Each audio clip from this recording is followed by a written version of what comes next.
नमस्कार दोस्तों, मेरा नाम है उत्कर्ष। आज बात करने जा रहे हैं दुनिया के 7वें अजूबे के बारे में, जिसका नाम है ताजमहल। मुझे पता है आप कई सारे लोग उसमें घूमना जाना चाहते होंगे या फिर कई सारे लोग घूम के आ चुके होंगे, लेकिन ताजमहल के पीछे की ब्लैक हिस्ट्री क्या है, कैसे ताजमहल बनाओ, किस तरीके से कई सारे लोगों को मार दिया गया, क्या कई सारे लोगों का हाथ काट दिया गया। यहाँ तक कि कुछ लोग तो कहते हैं कि जितने भी मजदूर बना रहे थे ताजमहल को, उन सबके हाथ काट दिए गए थे। क्या ये सारी बातें सत्य है? सारी की सारी चीजें आपको मैं इस वीडियो में पता करने वाले हैं। चलिए जल्दी से आपको वीडियो को बताते हैं आगे। उससे पहले प्लीज मेरे चैनल को जाकर जो है सब्सक्राइब कर लीजिए, बेल आइकन कॉल कर लीजिए, क्योंकि ऐसे ही रिसर्च वाली वीडियो आपके लिए हम रोजाना लाते रहते हैं। चलिए अब बताते हैं आपको आगे। ताजमहल जो कि 42 एकड़ मतलब 42 एकड़ में फैला हुआ ये ताजमहल है, आज के 400 साल पहले बना हुआ था। बात की जाए इसकी खूबसूरती की तो पूरा संगमरमर से पूरे ताजमहल को बनाया गया है। और बात की जाए आज तक ताजमहल, क्योंकि यार आज के ज़माने में तो सीमेंट है, आज के ज़माने में तो सरिया है। इन सीमेंट और सरिया को खोज करके हम लोग कोई भी बिल्डिंग को बना सकते हैं, जितनी ऊंची से ऊंची बनाना हम बना सकते हैं। लेकिन उस जमाने में ताजमहल को कैसे बना दिया गया, जो कि 400 साल से बिल्डिंग खड़ी है। आज के समय में भी आप लोग देखोगे कुछ लोग कंक्रीट की अपनी जो है घर बनाते हैं, सीमेंट का घर बनाते हैं, उसके बावजूद जो है गिर जाता है। लेकिन ताजमहल में अभी नहीं, 2-3 भूकंप भी झेल चुका है, उसके बावजूद आज तक ताजमहल गिरा नहीं। आपको पता है ऐसा क्यों? क्योंकि ताजमहल को बनाते समय जो उसकी जो जमीन थी उसको बहुत ज़्यादा अच्छी तरीके से तराशा गया था। ये सब तो आपको मैं आगे बताने ही वाला हूँ। साथ साथ में ताजमहल को जब बनाया जा रहा था उसमें यह भी ध्यान दिया गया था कि जो किनारे किनारे की जो मीनारें थी उनको बिल्कुल सीधा नहीं खड़ा किया गया था, जिससे वो ताजमहल की मेन गुंबद पे ना गिरे, वो बल्कि साइड में जाकर के गिरे। इतना ज़्यादा आर्किटेक्ट दिमाग लगाया गया था उस जमाने में, 400 साल पहले। क्या उस जमाने में इतनी बढ़िया पढ़ाई भारत में होती थी? इतने बढ़िया क्या सिविल इंजीनियर्स होते थे? बहुत गजब की सारी चीज़ें हैं यार। चलो चलिए आपको जल्दी से आगे बताया जाए। तो ताजमहल बनाने की जो हिस्ट्री आखिरकार शुरुआत कैसे हुई, सबसे पहले आपको हम बताना चाहेंगे थोड़ा सा मुगल हिस्ट्री की ओर चलिए, तब आपको ये चीज़ पूरी कायदे समझ में आएगी। आप कई सारे लोग सोचते होंगे कि यार मुझे पता है, लेकिन कई सारी ऐसे ब्लैक हिस्ट्री है जो आपको कई सारे लोगों को पता ही नहीं है। चलिए जल्दी से आपको बताया जाए। देखो हुआ क्या, सन 1601 जिस समय में जो है मुगल सल्तनत बहुत अपने बिल्कुल चरम सीमा पे था। मतलब भारत, पाकिस्तान और मतलब जो भारत अभी प्रेजेंट टाइम में जो पाकिस्तान, वहां तक ही नहीं, अफगानिस्तान तक पूरा मुगल एम्पायर फैला हुआ था। साउथ से लेकर के नॉर्थ तक पूरा फैला हुआ था। बिल्कुल तेजी से मुगल एम्पायर बढ़ रहा था। उस समय में जो है शहजादे मुगल थे उस समय में, प्रेजेंट टाइम पे जो चल रहे थे, वो अपने शाहजहां जो एक बेटा था उसको बहुत ज़्यादा पसंद करते थे। उनका छोटे पे नाम था शहजादे मोहम्मद खुर्रम। शहजादे जो मोहम्मद खुर्रम थे उनको बहुत ज़्यादा प्यार किया जाता था। इसीलिए जब वो 10 या 15 साल तक हुए, उसके बाद उनके जब जन्मदिन आता था, उनके जन्मदिन पे तराजू पे तौला जाता था, उतना ही ज्यादा सोना तौला जाता था जितना उनका वजन होता था। दोनों को जब वजन बराबर हो जाता था उतना ही सोना जो है दान किया जाता था हर जगह पे। इसी समय पे जो है जो मोहम्मद खुर्रम थे, जिनका नाम था शहजाद, और उस समय उनकी जो उम्र थी वो 15 साल की हो गई थी। और इस समय में जो शहजादे थे 15 साल की उम्र हो चुकी थी। तो उस समय में आपको पता ही होगा 400 साल पहले शादियां तो जल्दी होती थी, और खासकर मुगल एम्पायर में शादी जल्दी से जल्दी करा दी जाती थी, क्योंकि यार बाद में उनको राजगद्दी संभालनी होती थी। उस समय में क्या किया गया, उनके जो खुद के जो वकील थे शहजादे मुगल के, उन्होंने जो मुगल एम्पायर थे उन्होंने अपने जो है बेटे की शहजाद जो है उनकी शादी करा दी। उन्होंने शादी कराई मुमताज महल से। मुमताज महल जो इन दोनों के आपस में उस समय ही बहुत अच्छी तरीके से ये लोग एक दूसरे को जानने पहचानने लगे, काफ़ी अच्छे से बात करने लगे। हालांकि उस समय में दोनों छोटे थे, उसके बावजूद एक दूसरे को काफ़ी ज़्यादा पसंद करने लगे। अब धीरे धीरे जो है ये समय बीतता गया। सन 1621 में जब 1621 आया, उस समय में जो है मुगल एम्पायर की डेथ हो गई। तो उसके 7 साल बाद शहजाद को, मतलब जो शाहजहां था, उनको जो है राजा बनाया गया, उनको राजगद्दी सौंप दी गई। 7 साल तक राजगद्दी में कोई भी नहीं बैठा था। धीरे धीरे जब ये बड़े हो गए तो उसके बाद इनको जब जो है गद्दी सौंप दी गई, उसके बाद ये बन गए राजा। अब जब ये राजा बन गए तो पूरे जुनून से इन्होंने बहुत तेज़ी से अपना राज बढ़ाया, हर जगह लड़ाइयाँ करी, सब कुछ किया। लेकिन उसी बीच में जो मुमताज महल थी उनका उनसे बहुत ज़्यादा प्यार होता गया। लेकिन इस बीच में कई सारी जगह जब वो लड़ाइयाँ लड़ने जाते थे तो जो राजा हारता था उनकी बेटी से उनकी शादी करा दी जाती थी। ऐसे करते करते उन्होंने जो है लगभग 5 से 6 जगह पर जो है उन्होंने जीत हासिल करी, और कई सारे जो है राजाओं की बेटियों से उनको शादी करने को मिला। 6 लड़कियों जो है मतलब 6 बीवियाँ थी उनकी शहजाद, और जो है शाहजहां की जब 6 बीवियाँ थी, लेकिन उनमें से सबसे ज़्यादा जो प्यार करते थे वो मुमताज महल को ही करते थे। जब जैसे ही अपने जो है मकबरे के अंदर वो आते थे उस समय में, तो सारी की सारी बीवियाँ खड़ी होती, लेकिन वो हमेशा देखने सबसे पहले जाते थे मुमताज महल को ही। और यहाँ तक कि आपको बता देते हैं, मुमताज महल के जो नौकर थे ना, जो चारों तरफ उनके काम करते थे, वो हमेशा जो है उस समय में गे रखे जाते थे, जिससे उनकी सिक्योरिटी काफ़ी ज़्यादा अच्छी तरीके से हो पाए। साथ साथ में आपको एक चीज़ और बताना चाहूँगा, यही नहीं, अगर इतनी सी भी गलती अगर हो जाती थी किसी भी अगर उनके नौकर से, मुमताज़ महल की जो है जो सेवा करते थे, इतनी सी गलती होती तो उनको सीधे मौत के घाट उतार दिया जाता था। और यही नहीं, आपको बताना चाहूँगा, जितने भी फैसले लिए जाते थे वैसे लेते तो शाहजहाँ थे, लेकिन जो है सबसे ज़्यादा प्यार वो अपनी मुमताज़ महल को ही करते थे। इसीलिए सारे के सारे जो फैसले थे एक कमरे के पीछे से मुमताज़ महल के ही समझ लीजिए एक तरीके से होते थे। और इस चीज़ के लिए कई सारे और जो मंत्री थे वो चिढ़ते थे कि भाई साहब मुझसे ज़्यादा तो भाई साहब ये मुमताज़ महल की सुनते हैं, फिर मुझे मंत्री बनाए क्यों। मतलब जैसे आज इंडिया में होम मिनिस्टर होते हैं, उस समय भी वैसे मंत्री हुआ करते थे। तो वही बोला गया कि भाई साहब आपको जब सुनना उनकी है तो उन्हीं को रखिए। लेकिन शहजाद से सब डरते थे। शहजाद मतलब कि हम लोग शाहजहाँ की बात करें, कंफ्यूज मत हो जाइएगा। देखिए, शाहजहाँ का नाम शहजाद भी था, शहजाद मोहम्मद खुरम, तो इसीलिए जो मैं उनको शहजाद मोहम्मद खुरम बोल दे रहा हूँ बार बार, तो आप कंफ्यूज मत होइएगा। वैसे तो उनका नाम शाहजहाँ भी है। बात करी जाए उस समय में क्या हुआ कि हर जगह पे जब लड़ाइयाँ चल रही थी उस समय में एक नौकर से इतनी सी गलती बस खाली ये हो गई कि वो पानी लेकर के जा रहा था और पानी जो है मुमताज़ महल के ऊपर गिर गया। और मुमताज़ महल में जब ऊपर ये पानी गिर गया उस समय में शाहजहाँ वहाँ पे प्रेजेंट भी नहीं थे। उसके बावजूद जब उनके पास ये जो खबर पहुँची तो उसको इतनी बुरी तरीके से दर्दनाक मौत दी गई कि मतलब समझ लीजिए कि आपने उनके कपड़े गीले कर दिए और उनको जाकर के कपड़े बदलने पड़े। उनको इतना सा भी कष्ट हो गया तो उनको जो है उस नौकर को बहुत गंदी मौत दी गई। मतलब उसको पहले कोड़ों से मारा गया, फिर गरम गरम सरिया छुआ गया, उसके बाद जाकर के उनको फांसी दी गई। आप सोच रहे होगे यार कि प्यार के हिसाब से देखा जाए तो हाँ, ताजमहल बहुत ज़्यादा अच्छा लगता है देखने में, लेकिन आप शाहजहाँ की ये काली करतूतों को जब सुनोगे तो कहीं ना कहीं आपको गुस्सा जरूर आएगा। और ये जो नौकर था वो हिंदू ही था, ना कि कोई मुसलमान। ठीक है, ये भी देखिए। और साथ साथ में शाहजहाँ इतना भी बढ़िया नहीं था जितना लोग बोलते हैं। कई सारे हिंदू मंदिरों को भी उसने तोड़वाया था। अब लेकिन कई सारे लोग ये भी बोलते हैं कि जो ताजमहल है उसके नीचे जो है शंकर जी का मंदिर था।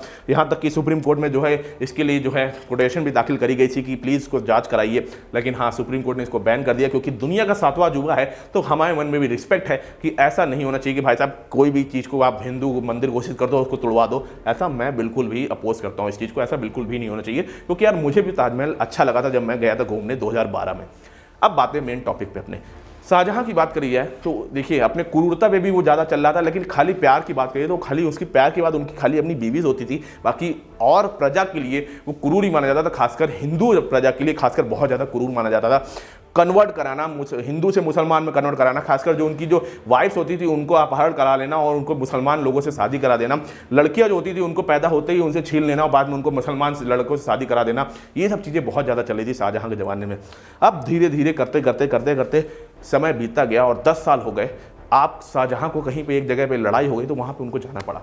जब वो जाना पड़ा उस समय में, क्योंकि यार ये प्यार बहुत ज़्यादा करते थे। और आपको एक चीज़ बता देते हैं कि उस ज़माने में बहुत सारे बच्चे पैदा किए जाते थे। जो राजा होते थे अपनी बीवियों के साथ बच्चे ज़्यादा पैदा करते थे क्योंकि उनके मन में ये रहता था कि जितने ज़्यादा हमारे बच्चे रहेंगे उतनी ज़्यादा हमारी संतुलन मजबूत होगी। लेकिन इसका उल्टा ही होता था हमेशा।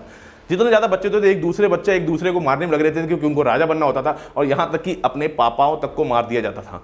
आपको पता होगा शाहजहाँ की डेथ कैसे हुई थी, वो भी आपको बताने वाला हूँ। लेकिन धीरे धीरे करते करते शाहजहाँ लड़ाई लड़ रहे थे। उसी समय में मुमताज महल जो थी उनका 14वां बच्चा 14th बच्चा पैदा हो रहा था। उसी समय में उनकी डेथ हो गई 16 जून 1631 में 17 जून 1631 में उनकी डेथ हो गई। और उस समय में शाहजहाँ को जैसे ही ये बात पता चली वो लड़ते लड़ते वहीं पे उनकी तलवार गिर गई और वो वहाँ पे समझ लीजिए बेहोश तक हो गए। उनको वापस लाया गया आगरा, और मतलब दिल्ली और आगरा जो इन्हीं दोनों जगह से जो है संभालते थे सब कुछ। और उनको जब लाया गया तो वो बहुत ज़्यादा जो है उनको बुरा लगा ये सुन करके कि उनकी सबसे प्यारी बीवी की डेथ हो गई। तो जब आगरा पे आ गए जो है शाहजहाँ, उसके बाद उनको जब पता चला उनकी बीवी की डेथ हो गई तो उनको बहुत ज़्यादा जब बुरा लगा। तो उसके बाद उनकी बीवी की एक ख्वाहिश थी कि उनका जो मकबरा होगा दुनिया का सबसे ज़्यादा सुंदर मकबरा होना चाहिए, उनकी ख्वाहिश थी। तो बस शाहजहाँ ने उनकी ख्वाहिश को पता था। उन्होंने जब उनकी बीवी की डेथ हुई तो 8 दिन तक कुछ भी खाया पिया नहीं, इत्र उत्र लगाना बंद कर दिया, अच्छे कपड़े पहनना बंद कर दिया और साथ साथ में जो है उनकी जो खुद की पूजा होती है वो भी करना बंद कर दी। लेकिन 6 महीने बाद ही जब वो होश में आए तो उन्होंने तय कर लिया कि अब मुझे दुनिया का सबसे अच्छा मकबरा बनाना है अपनी बीवी की डेथ होने के बाद। तो उन्होंने इसके लिए जो जगह चुनी वो यमुना किनारे जगह चुनी। जो यमुना नदी है, ताजमहल के किनारे जो नदी आपको दिखती है वो यमुना नदी है, उसके किनारे जगह चुनी। और आपको पता होगा यार ये नदी के किनारे की जो है ज़मीन होती है वो बहुत ज़्यादा पोपली होती है, बहुत पिलपिली होती है, मतलब उसमें जो है बहुत भारी स्ट्रक्चर रहेगा तो वो धंस जाएगा ज़मीन के अंदर, ऐसी ज़मीन होती है। तो इसको ठोस बनाने के लिए उस समय में इतने ज़्यादा बढ़िया कारीगर का सिस्टम यूज़ किया गया। और यही नहीं, बहुत सही ज़मीन ढूंढने के लिए 42 एकड़ की क्योंकि ये पूरी पूरी जमीन चुनी गई, तो वहां पे क्या किया गया, सारे के सारे मजदूरों को पहले इकट्ठा कर लिया गया, वर्ल्ड से सारे के सारे मजदूरों को बुलाया गया, इंडिया से अच्छे अच्छे सारे मजदूरों को छांट करके बुलाया गया, लगभग 20,000 मजदूर को बुलाया गया। 20,000 मजदूर समझ लीजिए, 1,000 से ज़्यादा तो इंजीनियर्स ही थे। और साथ साथ में जब इसकी जो डिज़ाइन थी कई सारी तरीके से तय करी गई, मतलब जो इनके अंकल थे वहाँ से पिलर्स लिए गए, इनके जो मतलब मुहैया संतुलित थी वहाँ से इनका डोम का स्ट्रक्चर लिया गया, मतलब ऐसे ऐसे करते करते इनकी डिज़ाइन तय करी गई। फिर एक बहुत सुंदर सा एक डिज़ाइन तय करी गई कि इस तरीके से ताजमहल बनेगा। उसको बनाने के लिए जब सिस्टम शुरू किया गया तो पहले इंजीनियर्स ने वहाँ पे जो जमीन थी उसको मजबूत करने के लिए पहले वहाँ पे मिट्टी खोदी, और वो मिट्टी को तब तक खोदते रहे जब तक उनको ठोस मिट्टी नहीं मिल गई, जमीन के नीचे तब तक मिट्टी खोदते रहे। और ऐसे करते करते जो कुएं टाइप के थे बहुत बड़ी बड़ी खोदते गए ऐसे 101 पिलर टाइप के खोदे गए नीचे, और उसमें फिर लकड़ियां लगाई गई और उसके बाद मेन सिस्टम तैयार किया गया। और इसको तैयार करने में समझ लीजिए 20,000 मजदूर लगे थे, जिसको 22 साल लग गया था बनाने में। 20,000 मजदूरों ने 22 साल तक लगातार इसको बनाया था, और इसको बनाने में इतनी ज़्यादा दिक्कत आ गई थी कि शाहजहां ने सोचा था कि अब भाई साहब मुझे राजपाट छोड़ना है, मुझे खाली ताजमहल बनाने में ध्यान देना है। तो समझ लीजिए जितने भी 20,000 मजदूर हैं उनको रोज़ का खाना पीना सब कुछ है, तो समझ लीजिए अगल बगल के राज्यों से पूरा पूरा खाना बटोर के सब ताजमहल आगरा बनाने के पहुँच रहा था, क्योंकि वहाँ के जो मजदूर थे उनको खाना चाहिए था। और इसके मारे क्या होता, भूखमरी तक आ गई थी हर जगह पे, जितने भी लोग थे, क्योंकि यार समझ लीजिए उस जमाने में क्योंकि पॉपुलेशन इतनी ज़्यादा नहीं थी, ना ही हाइब्रिडाइजेशन था कि बहुत ज़्यादा अनाज पैदा हो रहा हो, उस जमाने में ऐसा सिस्टम तो था नहीं। तो सबका अनाज छीन छीन के राजा के बोला जाता है कि राजा ने कहा है कि सब जितना भी अनाज आपका पैदा हो रहा है वो सारा दे दीजिए, क्योंकि ताजमहल जहां बन रहा है उनके मजदूरों को चाहिए। भुखमरी फैल गई थी आसपास के राज्यों में, कई सारे लोग बच्चे सब मर गए थे, ये तक हाल हो गया था। ये है ब्लैक हिस्ट्री ताजमहल की, आपको नहीं पता होगी शायद। साथ साथ में बहुत सारी चीजें आपको ऐसी बताए जाएंगे, साथ साथ में कई सारे हाथियों को मतलब हाथियों का झुंड, घोड़ों का झुंड, जितने भी जानवर थे उनका भी झुंड लाए गए थे, क्योंकि सामान ढोना था, कहीं पे तोड़ना था, कहीं पे घोड़ों को जाकर के लकड़ियां लानी थी, ये सारे काम के लिए इतने सारे जानवरों को भी इकट्ठा किए थे। सोचिए 20,000 मजदूरों ने मिलकर के बनाया था ताजमहल को उस समय में, और इतना ज्यादा धन दौलत इसमें लग गया था कि मतलब बात ही ना करिए, अंधाधुंध। और आज के समय में प्रेजेंट टाइम में बोला जाए अगर ताजमहल को अगर किसी को बोलना कि उसकी कीमत क्या है, तो लगभग 10,000 करोड़ के ऊपर उसकी कीमत आकी जाती है प्रेजेंट टाइम में, लगभग 1.2 बिलियन डॉलर के ऊपर। इतना ज्यादा आज के समय प्रेजेंट टाइम में ताजमहल महंगा है। अब बात ये आ गई कि ताजमहल पूरा बन गया, अब आगे क्या करना था, क्योंकि ताजमहल को जब बनाया गया ना तो लगभग 1 लाख ईंटें नहीं, करोड़ों की संख्या में लगभग ईंटें जो है बेक किए गए, उसमें लगाया गया। अब आ गई बात ही उसमें पत्थर संगमरमर लगाने की। वो कैसे लगा, इसकी भी बढ़िया हिस्ट्री, ब्लैक हिस्ट्री आपको बताते हैं, चलिए सुनते हैं। अब बारी आ चुकी थी संगमरमर पत्थर लगाने की, क्योंकि इस पूरे ताजमहल को आपने देखा संगमरमर से पूरा उसको ढक दिया गया, जिसकी खूबसूरती बहुत ज़्यादा बढ़ती है उससे। बात करिए तो ये पत्थर कहाँ से लगाए थे, तो आगरा जहाँ पे ताजमहल है उससे 400 किलोमीटर दूर, वो भी उस जमाने में पत्थर ढूंढे गए, जहाँ पे सबसे बढ़िया दुनिया के संगमरमर पत्थर मिल जाते हैं। इस शाहजहां के क्योंकि ये ताजमहल बना था इसीलिए पूरे पत्थर को रिजर्व कर लिया शाहजहां ने, कि कोई और इस समय ये पत्थर को नहीं यूज करता था जब तक हम ताजमहल बना रहे हैं। और उस समय में 1,000 लगभग हाथियों की मदद से ताजमहल में पत्थर लाए गए, ताजमहल को बनाने के लिए पत्थर लाए गए, राजस्थान से इतनी दूरी से पत्थर लाए गए। और यही नहीं, बहुत सारे पत्थरों को लाते लाते उस समय में ये भी हुआ कि कई सारे मजदूर जब जाते थे तो वहां से दूसरे मजदूर को पीट करके लगाते, क्योंकि वो मजदूर जाते जाते मर जाते थे, ये हालत हो जाती थी उनको, क्योंकि खाना रास्ते में नहीं मिलता था। 400 किलोमीटर क्योंकि उस जमाने में बहुत ज्यादा होता था। बाकी दूसरी बात करी जाए तो ये भी सोचा गया, साइंटिस्टों ने ढूंढा कि आखिरकार भाई साहब ये जो संगमरमर है इनको दीवार पे चिपकाया कैसे गया, आखिरकार ये अभी तक निकलते हुए 400 साल हो चुके हैं, क्योंकि सीमेंट तो थी नहीं, तो क्या चूज किया गया, तो पता किया गया बहुत ज्यादा रिसर्च करने के बाद कि इसमें शीरा, लेमन जूस और संगमरमर का पाउडर यूज किया गया था। ये 3 चीज़ों का मिश्रण एक साथ यूज़ करके संगमरमर में लगा करके उसको दीवार में चिपकाया गया था पूरे ताजमहल को। और यही नहीं, जो संगमरमर का जो डोम है उसको बनाने में जो 40 फीट ऊंचा जो डोम है उसको भी उसकी जो टेंशन है, मतलब जो भार है उसका जो जमीन पे आ रहा है वो ना गिरे 400 आगे 1000 साल तक। तो इसके लिए भी साइंटिस्ट आज भी बड़ाई करते हैं कि उस जमाने में ऐसा स्ट्रक्चर बनाना बहुत ज़्यादा कठिन था। वाकई में एक लाजवाब स्ट्रक्चर हुआ, तभी तो इसको 7वें अजूबे में गिना जाता है दुनिया के। और साथ साथ में आज के समय की बात करी जाए तो वैसे तो मतलब स्टील के ऐसे कई सारे स्ट्रक्चर बनने में बहुत ज़्यादा आसानी होती है, बहुत आराम से बन जाएगा, लगभग 6-7 महीने में आराम से ऐसा स्ट्रक्चर बन सकता है। लेकिन उस जमाने में ये स्ट्रक्चर बनाना वाकई में अपने आप में बहुत बड़ा चैलेंज था यार।